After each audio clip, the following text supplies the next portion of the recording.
sepanjang. Baik, terima kasih. Masih ada truk yang mogok ya, yang di sepanjang tadi informasinya. Exit Romo Kalisari lancar, Pak Muhyi, matur nuwun Pak Iwan, Bundaran Waru pertigaan sepanjang ini butuh waktu lama karena tadi ada trailer yang mogok, itu hambatannya. Update lainnya bisa terus Anda sampaikan. Baik kawan, kita masuk ke program Legal Talk. Legal Talk.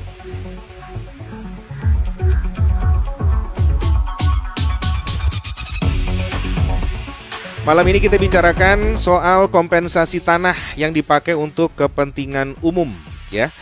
Jadi kawan, tanah yang kita miliki ini memang menjadi sepenuhnya kewenangan dan hak kita ya. Jadi kita punya hak untuk menuntut kompensasi kalau ada pembangunan fasilitas umum yang masuk ke dalam area tanah milik kita. Baik itu fasilitas umum atau FASUM yang dibangun oleh negara maupun swasta. Tapi kita juga harus tahu, kita harus paham aturannya. Nah, kompensasi tanah yang dipakai untuk kepentingan umum akan kita bahas malam hari ini. Dan sudah hadir di Studio Suara Surabaya, saya bersama dengan Ibu Sriwati SHCNM Hum. Beliau ini adalah dosen dari Fakultas Hukum Universitas Surabaya atau UBAYA dan juga praktisi notaris PPAT. Bu Sri, selamat malam. Selamat malam Mas Bintang, Terima selamat kasih. malam Suara Surabaya. Terima kasih hadir kembali. Seger banget ini Bu. Iya, terima kasih. Saya ngeliatnya jadi ikut seger. Bu Sri, kita bicara lagi. Ini kalau yang kemarin kan kita bicara soal apa ya, yang HGB, pagar laut itu kan rame. Iya. Nah ini mungkin lanjutannya sekarang, jadi masih berhubungan juga. Jadi fasilitas umum yang mungkin dipakai di tanah milik kita. Ini sebenarnya ada aturannya ya Bu? Ya, ada. Di mana Bu? Jadi kalau fasilitas umum yang dibicarakan sebenarnya di dalam undang-undang kita penyebutannya itu lebih luas adalah kepentingan umum. Ya. Undang-undang yang mengatur adalah undang-undang tentang pengadaan tanah untuk kepentingan umum. Nah, jadi kalau pemerintah membutuhkan tanah yang akan dipergunakan untuk kepentingan umum, apa itu kepentingan umum? Di dalam undang-undang dikatakan merupakan kepentingan bangsa, kepentingan negara, kepentingan masyarakat yang harus dilakukan oleh pemerintah demi kemakmuran rakyat. Nah, wujudnya apa? Wujudnya itu bisa berupa jalan umum, bisa berupa jalan tol, bisa berupa pembangunan bandara, pembangunan pelabuhan, pembangunan rumah sakit pemerintah, termasuk salah satunya juga pembangunan fasilitas umum. Jadi sebenarnya fasilitas umum itu bagian dari kepentingan umum. Nah, kalau kemudian pemerintah memang akan mengadakan kepentingan umum itu dan membutuhkan tanah yang dibutuhkan ini bisa saja merupakan tanah negara bebas, artinya tanah yang dikuasai oleh negara yang belum ada subjek hukum yang memiliki atau belum ada orang yang memiliki. Tapi bisa juga kepentingan umum itu mengenai tanah yang milik dari masyarakat. Jadi dimiliki oleh individu ataupun dimiliki oleh badan hukum. Nah, jika kemudian tanah yang akan dipergunakan untuk kepentingan umum ini adalah tanah dari masyarakat, maka pemerintah wajib untuk memberikan ganti rugi yang besarnya nanti akan melalui proses kesepakatan. Nah, jadi di dalam Undang-Undang Pengadaan Tanah itu ada tahapan-tahapannya. Kalau memang itu untuk kepentingan umum, maka pemerintah harus melakukan perencanaan terlebih dahulu dan itu harus disesuaikan dengan rencana tata ruang wilayah. Lalu kemudian harus mensosialisasikan terlebih dahulu kepada masyarakat yang akan terdampak. Baik sosialisasi mengenai lokasinya maupun nanti sosialisasi mengenai berapa besarnya ganti rugi yang akan diberikan kepada masyarakat yang terdampak. Nah, kalau sosialisasi itu sudah dilakukan, nanti berapa sih sebenarnya harga yang akan dipakai oleh pemerintah? Pemerintah nanti akan ada namanya panitia penilai.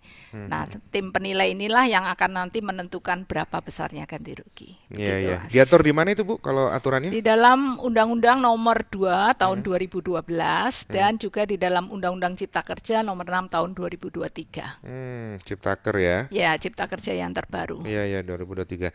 Saya ingat itu dulu kalau nggak salah karena saya tinggal di dekat Mer. Kalau nggak salah itu dulu termasuk untuk Fasum kan berarti? Ya, Yang Jalan Mer itu ya. ya. Nah, kemudian kalau apa namanya? Tadi sudah disebutkan macam-macam ya, jalan segala macam. Selain jalan apa sih biasanya, Bu?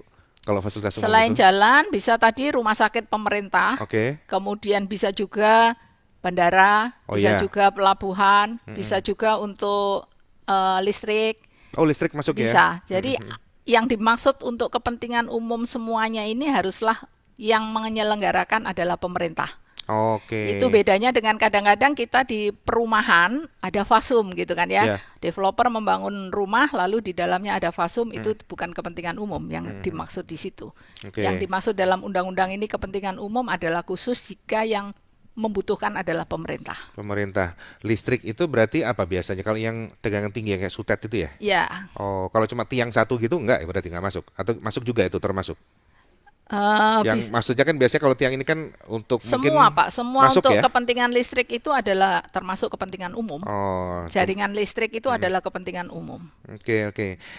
Untuk ganti ruginya apa juga diatur di situ atau kesepakatan tadi? Ya, jadi ganti ruginya nanti pemerintah jika membutuhkan tanah tadi, maka pemerintah akan membentuk dulu tim penilai. Nah, tim Oh, penilai inilah yang akan mensurvei lokasi itu.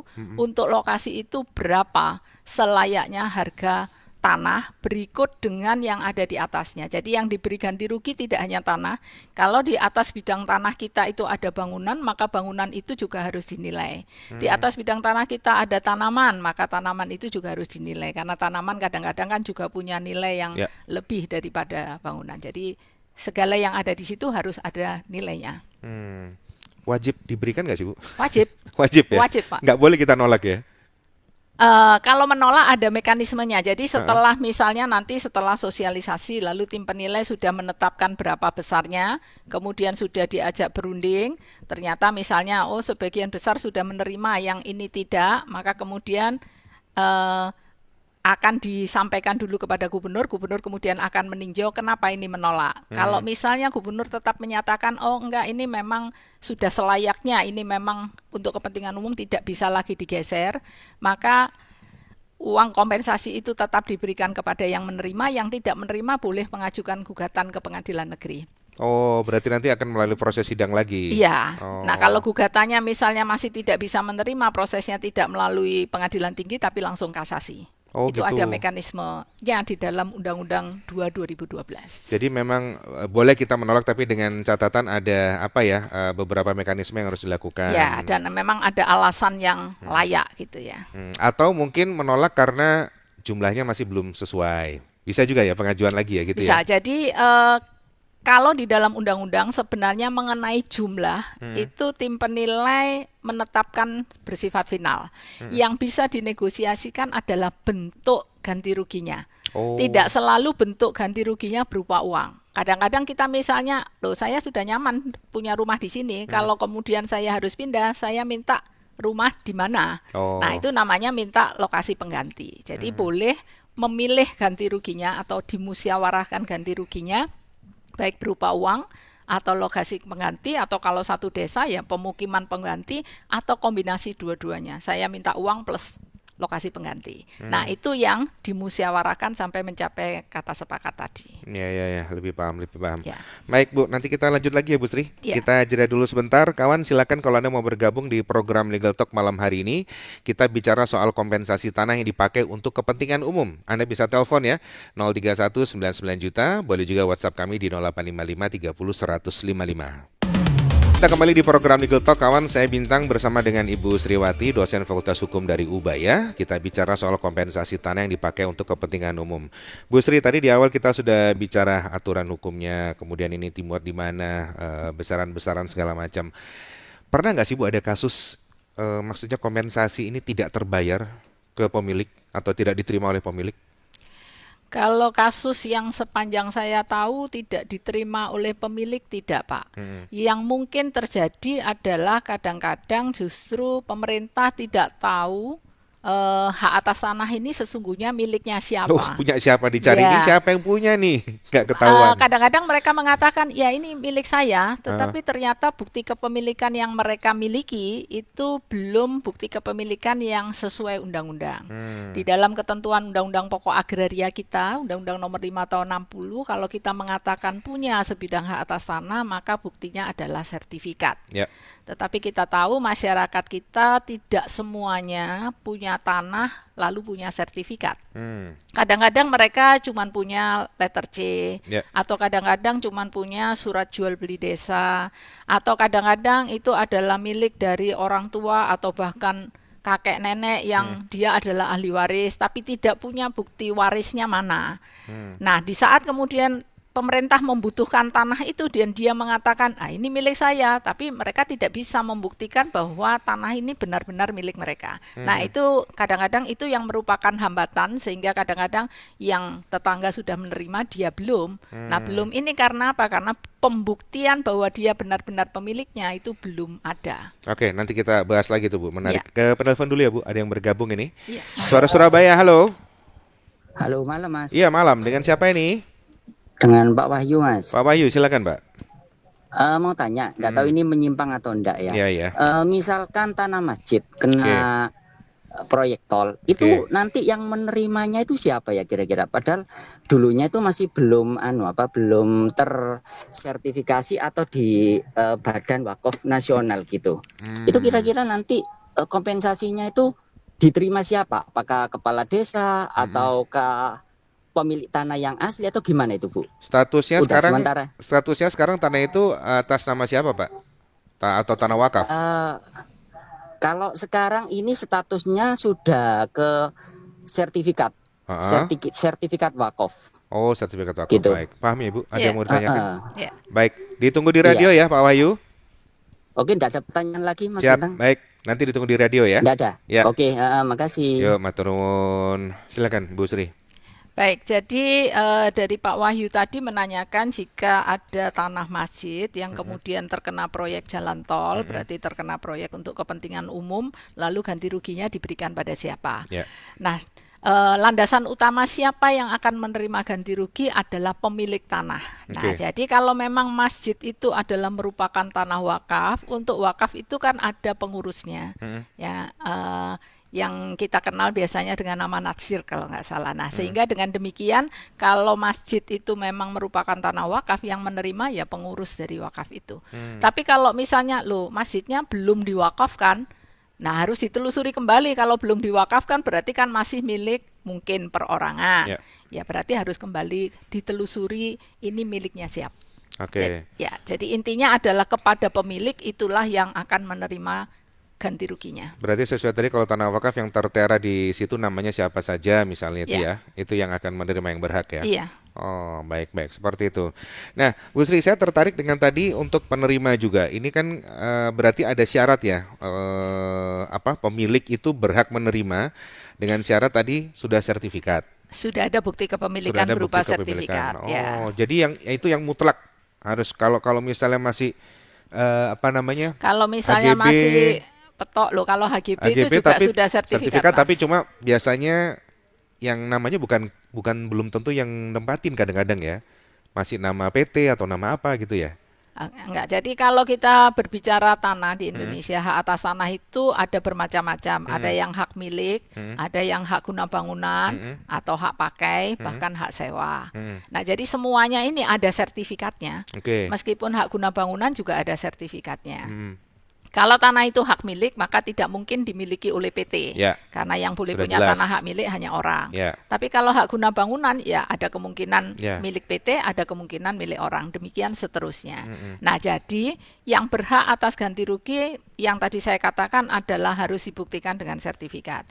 Bagaimana kalau belum punya sertifikat, tapi mereka mengatakan itu tanahnya? Tadi saya katakan misalnya, oh cuman punya letter C.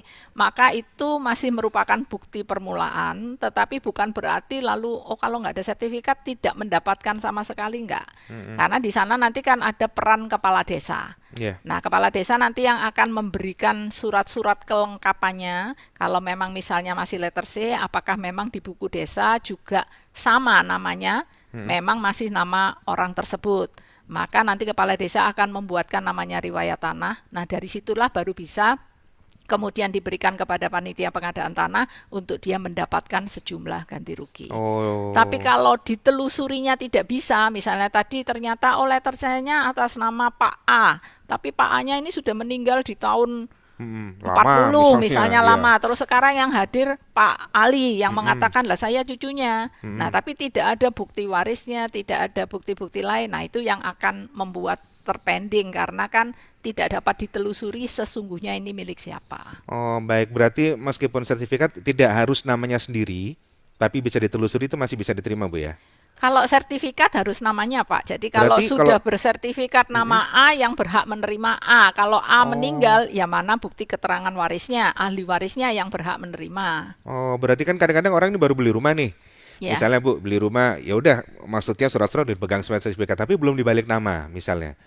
Jadi Nah, kalau misalnya A beli rumah ini bersertifikat tapi ya belum belum dibalik dibalik nama, nama tapi masih kan ada aktanya. ya jual beli. Bisa Apakah ya? ada akte ikatan jual beli Heeh. ataukah ada akta yang lain? Nah, itu harus dibuktikan dan nanti akan dicocokkan kembali memang apakah benar miliknya atau tidak. Berarti memang ada mekanisme yang harus dilakukan juga berarti ya. Iya, betul. Udah paling benar berarti beli langsung balik nama lah Bu ya. Seharusnya begitu Pak, sesuai dengan Paling benar. ketentuan ya. Iya iya iya. Resikonya kan memang Ya. harus membayar pajak. Kadang masyarakat kita kan ah, ini bayar pajak mahal, maka Mm-mm. kemudian masih dipegang masih nama Pemilik pemilik-pemilik yang lama. lama. Ya, itu akan Oh. riskan untuk membawa masalah. Iya iya iya iya. Tapi untuk biasanya pemberian ganti rugi setahunya Bu Sri ini atau kita yang menerima itu dalam kurun waktu lamakah atau bisa cepat atau gimana Kalau Bu? di dalam ketentuan undang-undang yang baru tadi Pak, di dalam Hmm? Undang-Undang Pengadaan Tanah 2 2012 di sana ada batasan-batasannya Pak. Jadi Oke. sekarang ini sudah mulai dibatasi untuk tadi sosialisasi atau konsultasi publik berapa Hmm. lama, Hmm. nanti pemberian ganti rugi berapa lama, kalau dia ada keberatan lalu gubernur sudah harus menetapkan semua ada jangka waktunya jadi tidak akan lama. Paling Hmm. kurang lebih tidak sampai 6 bulan seharusnya itu sudah selesai. Oh cepat berarti ya kalau nggak Cepat. sampai 6 bulan ya. Iya. Oh dan sudah bisa langsung diterima Ya, selama tidak yang ada masalah. selama tidak ada masalah. Yang lama mestinya sebelum pemerintah menetapkan ia akan melakukan eh, pelepasan hak untuk kepentingan umum, mestinya pemerintah sudah melakukan survei dulu. Nah, begitu dia sudah survei sampai pada tahapan pengadaan, ini sudah tidak lebih dari 6 bulan. Berarti termasuk cepat ya juga Cepat. kalau nggak sampai Tidak setahun. seperti zaman-zaman yang lama, Pak. Harusnya cepat. Iya iya iya iya iya. Bu, tapi mungkin nggak sih ada atau setahu Bu Sri ada apa ya maksudnya penggunaan fasilitas umum ini yang tanpa sepengetahuan pemilik tanah? Kalau untuk kepentingan umum, Hmm. tadi mestinya, Meskipun tadi misalnya nggak tahu dia punya siapa, ya, akhirnya tetap dikerjakan itu mungkin nggak? kalau tidak tahu ini milik siapa, tidak ada datanya, berarti kan itu dianggap tanah negara bebas, Pak. Jadi di Oh, dalam undang-undang kita, Undang-Undang Pokok Agraria, hmm, bumi, ruang angkasa, dan seterusnya dikuasai oleh negara. ya, Bumi itu terbagi dalam beberapa lapisan dan hmm, yang dimaksud dengan tanah itu adalah permukaan bumi. hmm, Nah, karena tanah atau permukaan bumi ini juga dikuasai oleh negara, maka berarti negara punya hak untuk menentukan peruntukannya, penggunaannya, menentukan hubungan hukum antara tanah itu dengan pemiliknya, dan menentukan hubungan hukum antara pemilik dengan perbuatan hukum yang akan dilakukan. hmm, hmm, Nah, dengan demikian kalau orang memiliki tanah tadi, meskipun tadi tanah itu milik saya, tadi saya katakan kalau pemerintah membutuhkan, pemerintah bisa mengambil. hmm, Kenapa? Karena di dalam pasal 6 Undang-Undang Pokok Agraria, tanah itu harus berfungsi sosial. Dan yang kedua, ya karena tanah itu masih dikuasai oleh negara. hmm, Nah, sehingga dengan demikian loh, kalau tanah tidak ada pemiliknya, ya hmm, tadi karena pemiliknya tidak diketahui, itu berarti merupakan tanah negara bebas. Tanah hmm. yang langsung dikuasai oleh negara, negara langsung bebas melakukan peruntukan dan penggunaannya, Pak. Oke oke oke. Sebentar, saya mau nanya lagi tapi ada yang gabung kita ke telepon dulu aja Bu. Baik, Suara monggo. Surabaya, halo. Halo, selamat malam. Assalamualaikum. Malam, waalaikumsalam warahmatullahi Dengan Sumantri, Mas. Monggo Pak Sumantri. Ya, Ya. sekedar nambahin aja, Mas, untuk Mm-mm. yang pertanyaan dari ada yang tadi yang menanyakan kalau apa masjid Hmm, atau musola atau apa yang hmm, sertifikatnya wakaf itu mohon maaf setahu saya pengalaman saya itu tidak bisa diganti dengan uang, Mas. Itu harus ada pengganti bangunan baru apa dengan perundingan dengan para wakifnya, Pak, dengan para nazirnya. hmm, hmm. Jadi tidak bisa diperupakan uang. Jadi Oh, harus diganti bangunan baru dengan persetujuan nazir. Anda pernah ngalamin itu Pak Mantri? Pernah Oh gitu. mengalami saya pengalaman di jalan tol.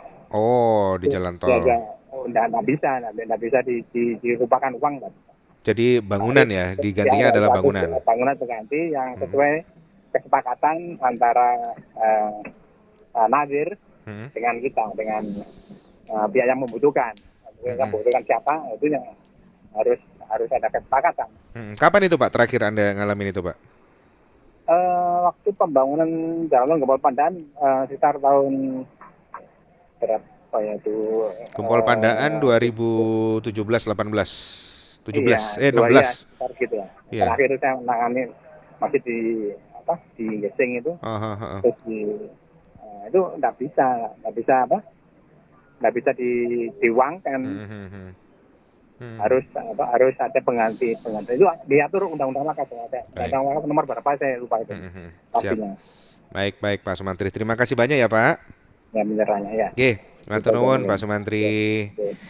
Ya, ini dari tol Bu, jadi mungkin pernah melakukan ganti rugi juga. Ya, silakan. jadi seperti tadi yang saya sampaikan bahwa ganti rugi itu panitia penilai memang merupiahkan nilainya berapa, tetapi kepada pemilik tadi misalnya masjid tidak harus diterima dalam bentuk uang. Tadi kan saya mengatakan bisa dalam bentuk uang, bisa dalam bentuk bangunan. Lokasi pengganti. Lokasi pengganti ini tadi kalau rumah ya jadi rumah baru, kalau masjid ya minta masjid baru. Jadi benar yang Pak Sumantri katakan tadi seperti yang saya sampaikan, kalau memang masjid, nah lalu nadsirnya meminta, saya minta dibangunkan masjid baru, ya berarti tidak memilih uang. Boleh saja, memang undang-undang pengadaan tanah untuk kepentingan umum tadi kan membuka peluang bentuk ganti ruginya tidak selalu uang.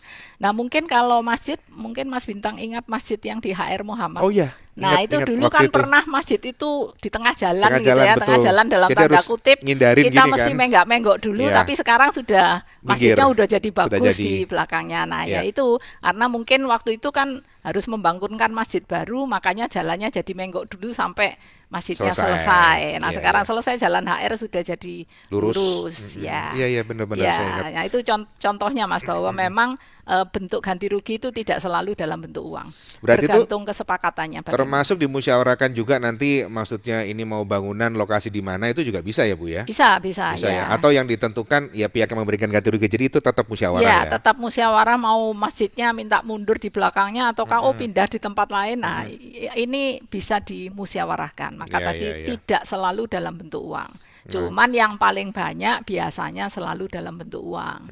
Jadi kalau kita misalnya tanahnya karena kepentingan umum diberi uang, tentu kan akan lebih bebas untuk memilih mau beli lagi di mana. Tetapi kalau ada kendala-kendala tertentu, misalnya tadi tanah wakaf nggak bisa ini diberikan dalam bentuk uang sesuai ikrar wakafnya, itu ya tentu boleh saja. Bebas. Termasuk kalau kita minta ganti, udah saya nggak usah rumah, apartemen aja boleh ya Bu ya? Boleh Pak, asal memang harganya sesuai kesepakatan. Iya, boleh. Pokoknya jangan minta klaster yang naiknya jauh banget ya, jangan. Bu, kita jeda lagi sebentar ya Bu Sri ya. Monggo. Nanti kita akan lanjut lagi, kawan, masih ada waktu karena kita masih di pertengahan jalan untuk program Legal Talk malam hari ini ya. Silakan Anda bergabung. Topiknya malam ini adalah kompensasi tanah yang dipakai untuk kepentingan umum. Kembali lagi di program Legal Talk, kawan. Anda juga bisa bergabung untuk berbicara soal kompensasi tanah yang dipakai untuk kepentingan umum bersama Ibu Sriwati, dosen Fakultas Hukum Ubaya. Bu Sri, tadi sempat disampaikan, saya kok jadi lupa. Oh iya, soal tadi misalnya tanah yang harus dipakai untuk fasilitas umum atau kepentingan umum, tapi nggak ketemu pemiliknya, dicari-cari atau mungkin orang ini nggak tahu kemana, ya. Terus akhirnya kan sama pemerintah otomatis dibangun. Ya, kemudian tiba-tiba pemiliknya datang nih, nggak tahu dia ternyata di luar negeri atau di mana. Duh, tanah saya kok udah jadi kayak gini, itu berhak mengajukan juga atau gimana? Ya, Bu? Jadi kalau memang sebenarnya kalau terhadap tanah-tanah yang sudah bersertifikat di kantor pertanahan itu ada datanya. Jadi ada buku tanahnya. Kalau seandainya memang terhadap bidang tanah ini terkena lokasi untuk kepentingan umum, tetapi pemiliknya tidak dapat dihubungi karena berbagai hal, mungkin masih dalam sengketa, itu juga bisa Pak. Artinya A mengatakan punya saya, B juga mengatakan nah ini masih dalam proses sengketa. Atau tadi pemiliknya tidak diketahui keberadaannya meskipun jelas namanya. Ada di situ. Ya, ada namanya tetapi tidak jelas di mana keberadaannya, maka mekanismenya tadi bisa kemudian jumlah ganti rugi itu dititipkan di pengadilan, Pak. Oh gitu, artinya tanah ini akan tetap dibangun untuk kepentingan umum, tapi jumlah ganti ruginya sudah titipkan ke pengadilan. Ya, karena di dalam undang-undang tadi saya katakan sebenarnya panitia penilai itu menetapkan besarnya ganti rugi itu sudah bersifat final dan mengikat, tidak bisa diapa-apakan lagi. Yang bisa tadi bentuk ganti ruginya. Nah, setelah dia menetapkan nilai sekian, loh saya nggak mau uang, saya maunya ini itu. Nah, itu yang bisa dimusyawarahkan. Oleh karena itu jumlah itulah yang bisa dititipkan ke pengadilan. Oh gitu, berarti sudah nggak bisa musyawarah di sini, Bu? Sudah ditentukan jumlahnya, masih bisa nggak? Saya nggak mau segini nih, saya minta nambah, atau saya maunya ditentukan ganti ke lokasi lain, rumah lain misalnya. Masih bisa seperti itu nggak? Kalau sudah sampai tahapan yang final sudah dititipkan tidak bisa, Pak, bisa, karena ya? kan sudah lewat masanya untuk musyawarah tadi. Berarti ya udah yang dititipkan pengadilan itu haknya untuk si pemilik. Yang tadi orang yang merasa memiliki setelah menetapkan bukti-buktinya. Oh begitu, pernah ada kejadian kayak gitu, Bu? Sementara ini belum, Pak. Belum ya? Belum ada. Iya, belum ada.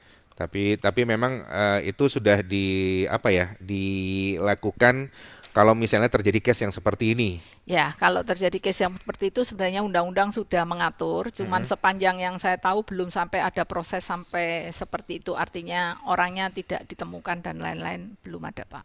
Oke, tapi pernah ada nggak, Bu, case yang misalnya sudah terima ganti rugi, pemilik ini sudah menerima ganti rugi tapi akhirnya dibatalkan?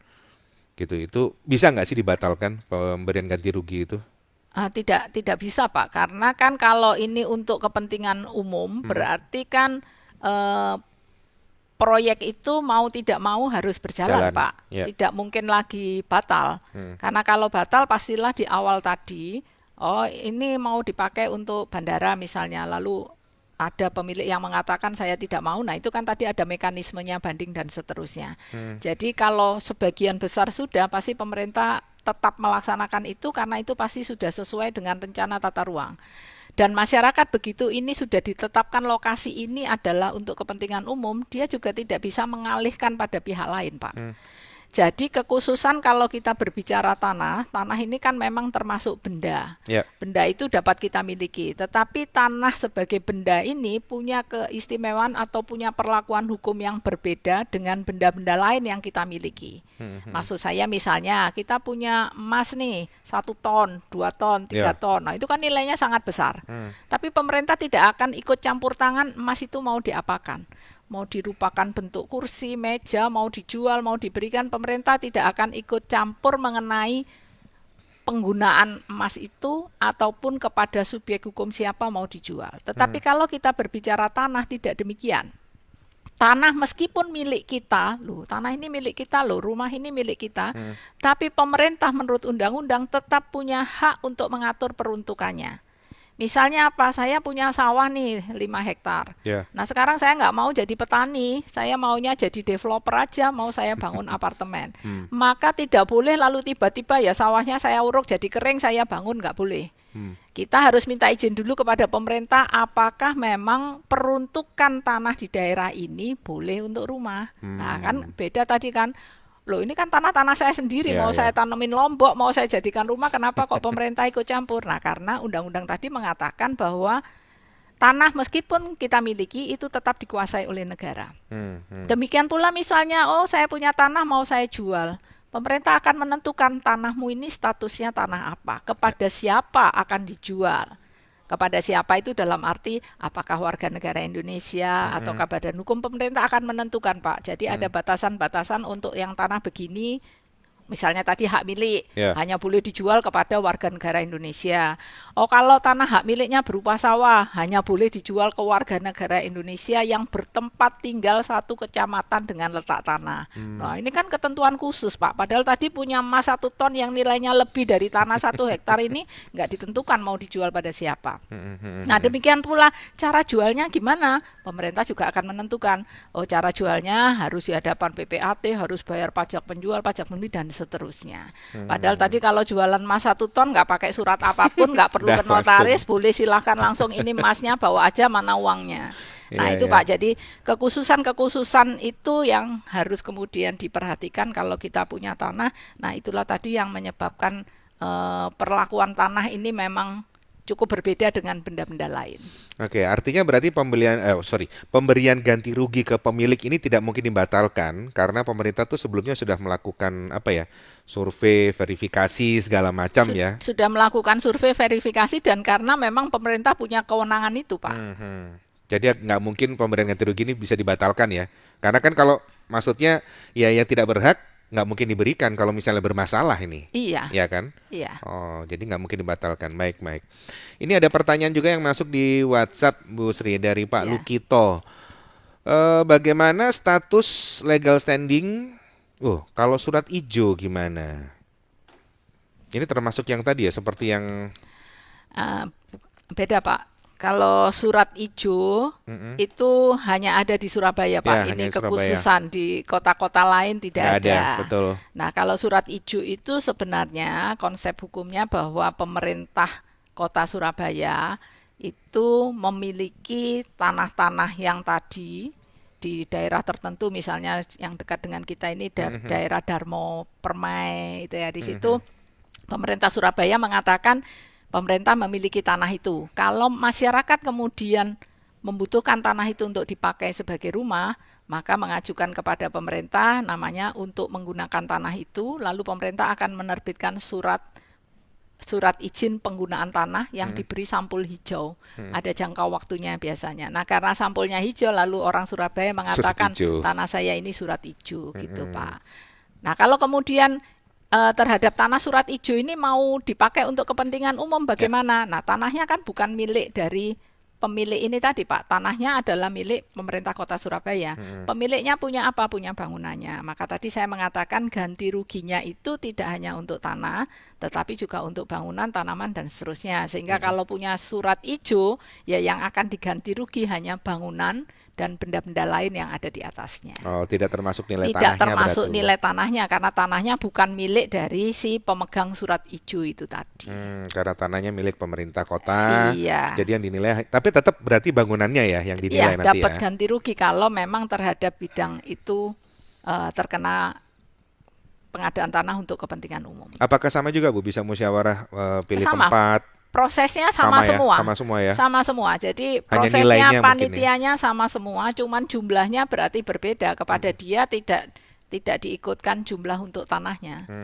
Jadi tetap sama haknya seperti yang tadi ya. Iya, prosesnya sama semua. Iya. Gimana kalau sebaliknya tanah milik negara dipakai sebagai fasilitas umum untuk swasta? Apakah bisa juga seperti itu? Kalau kita membutuhkan tanah dan tanah itu adalah tanah yang dikuasai oleh negara secara langsung, karena konsep UUPA sebenarnya negara bukan pemilik, Pak. Negara adalah menguasai. Kalau pemilik itu artinya kalau sudah pemerintah, instansi itu memang memiliki. Nah, kalau tanah itu adalah tanah negara bebas, belum ada subjek yang memiliki, berarti itu dikuasai oleh negara, lalu kita membutuhkan, maka prosesnya adalah mengajukan permohonan hak. Permohonan hak tentu diajukan kemana? Ya, negara melalui instansinya adalah kantor pertanahan. Nah, nanti kantor pertanahan kalau menyetujui akan mengeluarkan surat ketetapan pemberian hak. Nah, di situ ada kemudian harus membayar sejumlah ganti rugi. Nah, kalau itu tidak dilakukan tiba-tiba ditempati, ya namanya ilegal, Pak. Kalau ilegal berarti pemerintah bisa kemudian suatu saat akan meminta kembali. Termasuk kalau tanah milik pemerintah juga ya, prosedurnya sama kita tinggal izin ke siapa ini yang punya instansi atau siapa gitu ya Bu ya? Kalau punya pemerintah tidak bisa Pak, kemudian kita minta izin untuk dimohon menjadi milik kita, nggak bisa Pak. Misalnya untuk dibangun sebagai fasilitas umum tapi milik swasta gitu, apakah bisa? Nggak bisa Pak. Tetap nggak bisa ya? Nggak bisa. Yang bisa tadi itu kalau tidak ada yang memiliki. Oke. Baik, kita ke penelpon dulu Bu. Baik. Selamat malam, Saudara Surabaya. Saya Budi, Pak. Monggo Pak Budi. Tanah saya itu punya 4 bidang tanah, atas nama Mbak Yu saya, atas nama kakak saya, atas nama nenek saya, atas nama ibu saya. Kalau nenek sudah meninggal, ibu masih ada, cuman bentuk suratnya itu SK Gubernur 71. Nah, itu pengembang itu selama ini yang di setrennya, yang di blueprint itu ada jalan kembar. Nah, nyatanya sampai hari ini hampir 25 tahun belum dibebaskan.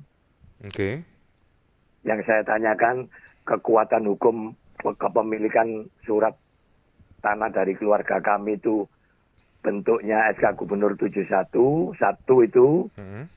Yang kedua, yang poin penting itu saya tanyakan, pengembang ini kan murni bisnis. Jadi kepentingan umum untuk jalan tapi murni bisnis ya. Iya, Pak. Apakah saya bisa minta itu gampangannya 6 kali dari harga pasaran. Dalam artian saya melihat bisnis ini, saya melihat peluang gitu loh. Ganti ruginya maksudnya Bapak minta. Ganti ruginya ya. Pak, untuk jalan itu berarti menggunakan tanah Anda juga nanti yang untuk proyek jalannya itu maksudnya? Iya, jadi salah satu pengembang itu yang ada di wilayah rumah saya ya, di desa saya. Tidak saya sebut, maaf ya, nama juga saya samarkan Budi ya. Nggak usah. Biar nggak dengar orang-orang nggak enak, nggak etis ya. Siap, baik. Ibu Sri ada yang mau tanyakan dulu? Enggak. Baik, ya, siap. Pak Budi ditunggu di radio. Orang-orang itu menuntut ke pengembang untuk pembebasan lahan karena ada di blueprint site plan perumahan itu ada jalan kembaran. Ternyata itu belum dibebaskan sampai sekarang. Siap. Baik, Pak Budi ditunggu. 25 tahun. Ya, baik. Pak, ditunggu di radio Pak Budi ya. Ya, makasih. Terima kasih. Selamat malam. Silakan, Bu. Ya.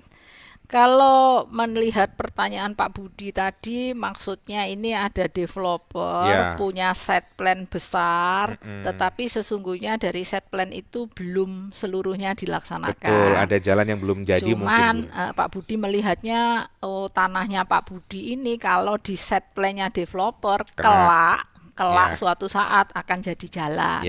Nah, tapi developer ini kan developer swasta. Artinya dia memang menggambarkan saya ini mau punya tanah di set plan-nya dia 100 hektar misalnya.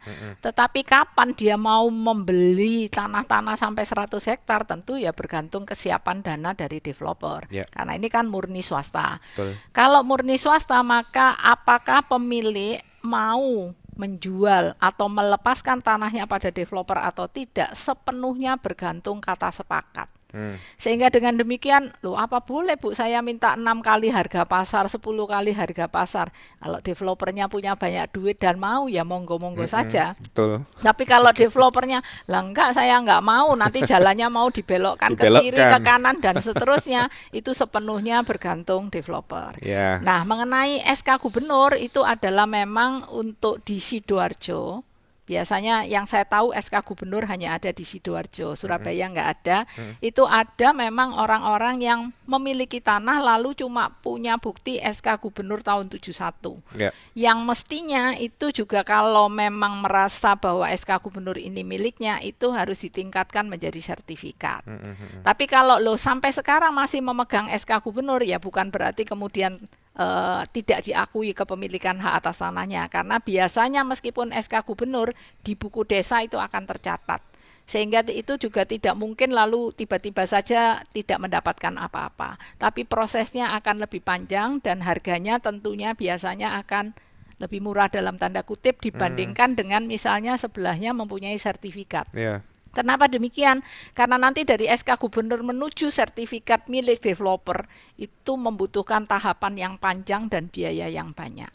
Nah itu ya Pak, karena nanti mesti diukur lagi, mesti mendatangkan saksi lagi. Kalau sudah bersertifikat kan tidak, tinggal datang ke PPAT, bayar pajak-pajak, balik nama selesai. Kalau SK Gubernur nggak bisa, nanti masih membutuhkan keterangan-keterangan dari desa, apakah benar memang SK Gubernur ini milik, apalagi tadi disebut milik kakek, nenek, ibu dan seterusnya. Nah itu membutuhkan data-data yang harus diambil di kelurahan dan itu butuh waktu. Bukan berarti tidak bisa, tapi bukan berarti tidak bisa. Memang tahapannya agak panjang. Tahapannya agak panjang dan proses menuju sertifikat itu panjang. Nah, seperti dikatakan oleh Pak Budi, developer itu bisnismen. Kalau dia mau beli tanah tapi tanahnya ini prosesnya masih panjang dibandingkan dengan dia beli tanah yang sudah bersertifikat, tentu kan dia akan menghitung beli yang sertifikat keluar uang sekian, beli yang ini harus lebih murah karena masih dibutuhkan proses yang panjang. Tetapi mengenai berapa besarnya kembali kepada kesepakatan karena swasta tidak ada yang bisa memaksa. Betul. Baik, Bu, ada penelpon lagi, kita ke penelpon dulu. Suara Surabaya, halo. Sore Mas. Sore, Pak Khairul, silakan. Begini, suatu ketika itu kan ada sungai yang 12 meter Mas. Gitu. Nah, lama-kelamaan diuruk sedikit-sedikit. Jadilah sebuah rumah, Mas, gitu loh. Rumahnya 1, 2, 3, akhirnya menjadi banyak, Mas. Nah, sungai yang jadinya 12 meter menjadi 6, Mas. Nah, ternyata saya dengar-dengar sudah punya sertifikatnya, Mas. Nah, bagaimana ya? Kok bisa sebuah sungai itu diuruk jadi ono sertifikatnya, Mas? Nah, itu yang kedua. Kadang-kadang kalau developer besar itu kan hari ini RT RW-nya begini. Kemudian mereka merubah secara sepihak, Mas. Sehingga fasum-fasosnya itu menjadi berkurang, Mas. Nah, sebetulnya proses peralihan dari rencana sebuah kawasan kemudian dirubah menjadi kawasan berikutnya yang itu mengurangi dari fasum-fasosnya itu prosesnya bagaimana sih, Mas, gitu loh. Apakah warga sekitar, warga yang berdomisili situ diajak untuk ngopi bareng gitu loh, Mas. Matur suwun, Mas. Terima kasih Pak Khairul. Baik, Bu, nanti kita jawab setelah jeda ya. Ya. Kita jeda dulu sebentar, kawan. Masih ada satu sesi terakhir kita di program Miguel Talk malam hari ini. Baik kawan, ini sesi terakhir saya bersama dengan Ibu Sri, dosen dari Fakultas Hukum Ubaya, Bu Sriwati. Ini kita bicara soal kompensasi tanah yang dipakai untuk kepentingan umum. Bu Sri, tadi ada Pak Khairul yang menanyakan ini tanah swasta juga berarti ya, kalau dilihat tadi ya pertanyaannya ya. Silakan Bu. Ya, terima kasih. Tadi ada pertanyaan dari Pak Khairul, sungai yang dulunya 12 meter tiba-tiba jadi 6 rumah. meter dan kok sudah bisa bersertifikat begitu ya, dan ada bangunan rumah. Nah, sebenarnya kalau kita bicara dari aspek hukum, sungai itu kalau mau digunakan, mau disempitkan, mau dilebarkan itu kewenangannya di Dinas Pengairan. Nah, tapi kalau pertanyaannya, lah ini kok tiba-tiba bisa jadi sertifikat? Mungkin ya sama kaitannya dengan pertanyaan kita, lah ini laut kok disertifikatkan gitu ya Pak ya. Kalau kembali jawabannya kepada aturan hukum, seharusnya tentu tidak boleh. Kalau misalnya itu semula sungai, lalu bisa muncul sertifikat, proses untuk terbitnya sertifikat itu mestinya akan ada petugas dari kantor pertanahan yang akan meninjau lokasi, lalu mengukur, memintakan tanda tangan ke tetangga, mendatangkan perangkat desa, ada panitia A. Jadi ini prosesnya sebenarnya panjang untuk sampai menjadi sertifikat. Nah, tapi kalau kemudian itu semua tidak dilalui, tiba-tiba simsalabim muncul sertifikat. Nah, tentu itu jawabannya tidak ada pada koridor hukum gitu ya. Yang kalau kita bandingkan kemarin, para pejabatnya kemudian kena sanksi semua itu yang menerbitkan sertifikat. Berarti ada prosedur yang tidak benar di sana. Jadi jangankan itu disertifikatkan, kalau kita punya rumah belakang kita sungai, itu kan tidak serta-merta lalu sungainya bisa kita manfaatkan. Karena tadi ada Dinas Pengairan yang mempunyai itu. Nah, kemudian kalau ini semula fasum ini atau semula untuk kepentingan umum kok bisa tiba-tiba dirubah, atau semula ini lahan hijau kok bisa jadi kuning, jadi merah dan seterusnya, sebenarnya tidak semudah itu juga untuk merubah rencana tata ruang wilayah.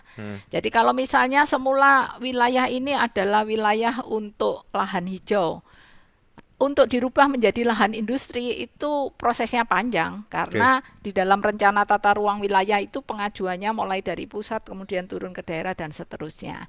Nah, demikian pula kalau developer ini semula dijanjikan ini adalah fasum. Ya, di set plan-nya. Di set plan awal ketika beli pertama, saya beli rumah ini karena di tengah-tengahnya ada taman bermain anak-anak. Nah, setelah 10 tahun kemudian kok taman bermainnya juga jadi rumah. Nah, kadang-kadang kita sebagai pembeli hanya melihat gambar bahwa gambar yang dipasarkan itu memang untuk taman bermain, tetapi kan kadang pembeli tidak tahu set plan yang diajukan ke kantor pertanahan, apakah itu memang untuk taman bermain? Karena kadang-kadang tidak. Jadi kadang-kadang di set plan yang diajukan kepada kantor pertanahan, bangun itu adalah untuk bangunan. Cuman karena sekarang ini sedang dipasarkan, lalu bangunan yang tanah yang belum dibangun itu, ini fungsinya ini sehingga 10 tahun kemudian berubah. Nah, jadi kadang bukan karena set plan-nya berubah, ya memang dari awal set plan-nya tidak seperti itu. Karena kalau seandainya set plan-nya itu adalah memang dari set plan awal itu adalah digunakan untuk fasilitas umum, itu tidak keluar sertifikatnya. Jadi misalnya developer punya 10 hektar gitu ya, yang dibangun rumah adalah 5 hektar, yang 5 hektar itu untuk ini, dan ini itu ada gambarnya semua, lalu ketika dilakukan pemecahan, BPN tidak akan menerbitkan sertifikat untuk yang jalan, untuk yang fase, sehingga tidak mudah bagi developer untuk langsung merubah itu. Itu koridor hukumnya. Berarti dari awal seharusnya memang Jadi sudah didaftarkan. dari awal kita harus tahu dulu apakah memang itu fasilitas umum atau tidak, dan kita sebagai pembeli biasanya tidak tahu. Yang kita tahu adalah gambar yang disodorkan untuk marketing. Nah, gambar marketing dengan gambar hukum itu kan berbeda kadang. Iya, betul. Ya. Oke, kita ke penelpon dulu, Bu. Selamat malam, Suara Surabaya. Malam. Ya, dengan siapa ini? Siska, Pak. Bu Siska, silakan. Ya, Bu, maaf, aku ada tanya. Itu saya ada sedikit permasalahan sedikit. Ada tanah di rumah di daerah Darmo Hill. Kebetulan itu kita kan sudah SHGB itu, Pak. 2011 kita jaminin ke bank pun bisa. Setelah lunas 2015 itu kita simpen kan, kita nggak tahu nih kalau harus ada di Roya. Nah, kemarin kita coba ke BPN untuk Roya dan perpanjangan SHGB. Cuman waktu di BPN katanya tanda kutip itu tidak bisa dikarenakan tanah itu diambil alih sama Pertamina. Ada kayak gitu tuh apa? Bisa kita mau tiba-tiba dapat alihan sementara sertifikat apa di tangan kita gitu, Pak? Dari awal itu nggak ada ini ya, Bu? Maksudnya benar-benar Ibu udah langsung bisa miliki sertifikat ya? Tanah itu bersertifikat dari awal? Sejak awal dari developer kita beli bersertifikat. Sampai kita jaminin di bank, bank juga mengakui ngasih kita pinjaman, sampai kita lunas. Nah, sementara itu setelah pelunasan pasti ada pelunasan dan Roya tuh, Pak. Waktu kita mau Roya kemarin sekaligus peningkatan hak ke BPN nggak bisa. Alasannya tanda kutip sudah dimiliki Pertamina. Apa ada seperti itu atau bagaimana? Solusinya bagi saya gimana gitu? Baik, Ibu ada yang mau tanyakan? Ya. Sudah ya. Baik, Ibu ditunggu di radio ya. Thank you, Pak. Baik, terima kasih. Matur nuwun. Waktu kita tinggal 5 menit, Bu. Silakan Bu Sri. Nggak kerasa ini. Iya. Bu Siska, jadi kalau mendengar pertanyaan Ibu tadi bahwa sertifikat Ibu adalah sertifikat hak guna bangunan. Nah, tadi saya di awal sudah menjelaskan ada berbagai jenis hak atas tanah. Ada hak milik, hak guna bangunan gitu ya. Kalau hak milik itu memang tidak ada jangka waktunya, berlaku selamanya. Tapi kalau sertifikat hak guna bangunan, kalau Ibu perhatikan, Ibu buka sertifikatnya, pasti ada jangka waktunya. Sertifikat hak guna bangunan itu kemungkinan berjangka waktu 20 tahun, kemungkinan yang kedua berjangka waktu 30 tahun. Nah, kalau sertifikat itu habis jangka waktunya, misalnya diterbitkan tahun 2000, lalu berjangka waktu 20 tahun, berarti habis di tahun 2020. 2 tahun sebelum 2020, pemilik sertifikat hak guna bangunan harus mengajukan permohonan memperpanjang. Nah, kalau namanya permohonan bisa dikabulkan, bisa ditolak. Nah, kapan kantor pertanahan ini mengabulkan atau menolak? Salah satunya dia akan melihat apakah rencana tata ruangnya memang masih sama atau tidak. Atau sudah berubah. Misalnya tadi, semula ini memang lahan perumahan, sekarang mau dipakai untuk fasilitas umum atau dipakai apa di dalam rencana tata ruangnya, maka memang kantor pertanahan punya hak untuk tidak memperpanjang itu. Karena apa? Karena begitu jangka waktu hak atas tanah hak guna bangunan ini berakhir, maka tanahnya kembali menjadi tanah negara bebas. Artinya menjadi tanah yang dikuasai oleh negara, sehingga kita kehilangan hak kita atas tanahnya. Kalau ini hak guna bangunan dan ada bangunannya, kelak kalau akan dipakai oleh pemerintah, maka kita akan mendapatkan ganti rugi dari bangunannya, bukan tanahnya, karena tanahnya memang sudah habis. Kalau habis kembali kepada negara. Memang hak guna bangunan ini ada beberapa macam. Ada juga hak guna bangunan yang berdiri di atas tanah hak pengelolaan. Misalnya yang di Surabaya PT Sier misalnya. Nah, jadi kalau punya tanah atau hak guna bangunan di PT Sier, nanti jangka waktunya berakhir, dia kembali ke PT Sier. Kalau kita kepingin memperpanjang, ya harus mengajukan permohonan lagi, di samping ke Sier juga ke BPN atau kantor pertanahan. Nah, jadi untuk kasus Ibu tadi, Ibu 2015 lunas dari bank tapi lupa untuk tidak diroya dan sekarang baru akan mengajukan permohonan perpanjangan. Jadi asumsi saya memang jangka waktunya sudah berakhir atau akan berakhir. Nah, ketika mengajukan permohonan, BPN memang punya hak untuk kemudian mengabulkan atau menolak. Kalau misalnya terhadap bidang tanah itu tidak bisa diperpanjang, mestinya di area yang berdekatan dengan lokasi ibu ini mestinya sama. Biasanya kayak tidak gitu. mungkin hanya satu rumahnya ibu ini aja, mestinya seluruh lokasi itu memang berubah peruntukannya, dan itu dimungkinkan. Ya, karena tanah-tanah yang peruntukan seperti itu biasanya nggak mungkin cuma satu petak aja, biasanya sederet. Biasanya satu deret berubahnya. Rencana tata ruang tidak mungkin untuk 10 meter saja. Mungkin. Jadi biasanya untuk kawasan tersebut. Baik. Bu Sri, terima kasih banyak. Ini nggak kerasa loh, bener Bu, udah 1 jam kita ngobrol-ngobrol. Iya, terima kasih. Kalau bicara soal tanah, Bu, terima kasih banyak. Mudah-mudahan ini jadi memperluas pengetahuan kita soal hak untuk tanah yang kita pakai. Ya. Sukses selalu ya, Bu. Terima kasih. Jangan bosan nanti diundang lagi. Siap. Terima kasih Bu Sri, selamat malam. Terima kasih malam. Ya, kawan, perbincangan kita malam hari ini bersama Ibu Sriwati SH CNM Hum. Beliau ini adalah dosen Fakultas Hukum Ubaya dan juga praktisi notaris PPAT. Mudah-mudahan membuka wawasan Anda untuk lebih luas, lebih tahu soal bagaimana menggunakan hak atas tanah. Terima kasih ya. Kita ketemu lagi di Legal Talk minggu depan. Assalamualaikum warahmatullahi wabarakatuh. Legal Talk.